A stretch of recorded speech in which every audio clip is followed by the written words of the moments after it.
তো হ্যাঁ গাইস, এই তো আমি এখানে দিয়ে দিচ্ছি পেঁয়াজ।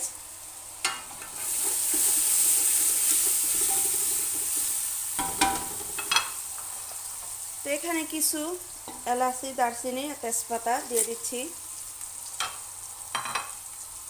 আজকের রেসিপি সৌদি আরবে কীভাবে রান্না করে খায় আমি সেটাই শেয়ার করবো আপনাদের সাথে।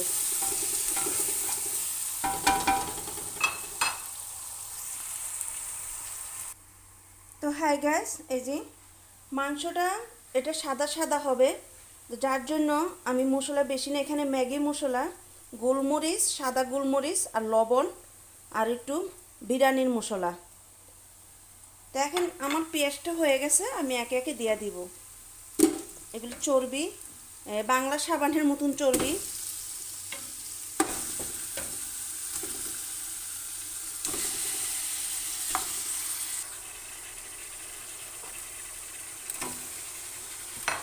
সব মাংস দেওয়া হয়ে গেছে, এখন এটাকে ভালো করে নেড়ে নেব। আসলে আমি এক হাতে ক্যামেরা তো একটু। তো এখানে 4-5টা কিশমিশ নিয়ে নিছি যাতে মাংসটা একটু মিষ্টি মিষ্টি লাগে। দিয়ে দিচ্ছি সব মশলা, এগুলি দিয়ে এখন 10 মিনিট কষাবো। আজকের রেসিপি সৌদি আরবে কীভাবে উটের মাংস দিয়ে ক্যাপসা রান্না করে সেটি আপনাদের সাথে শেয়ার করতেছি। তো হাই গাইস, এখানে আস্তা রসুন 3টা আর সাথে কটা পেঁয়াজ দিয়ে দিচ্ছি। আবার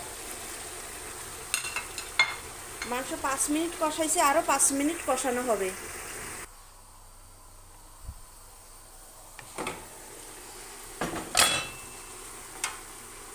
হাই গাইস, এখন দিয়ে দিচ্ছি গরম পানি।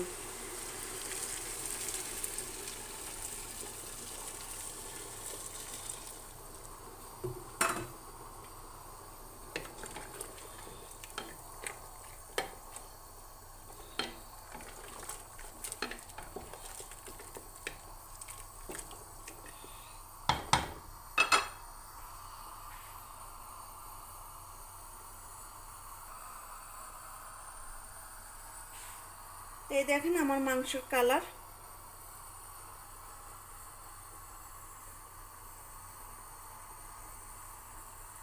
চলে আসতেছি, আধা ঘন্টা পর আবার চলে আসবো।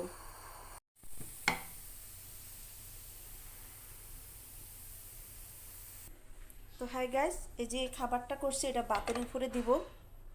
এখানে বাদাম, কিশমিশ, পেঁয়াজ আর এই যে সৌদি আরবের উটের মাংস দেওয়া ক্যাপসা। তো মাশাআল্লাহ অনেক সুন্দর হয়েছে।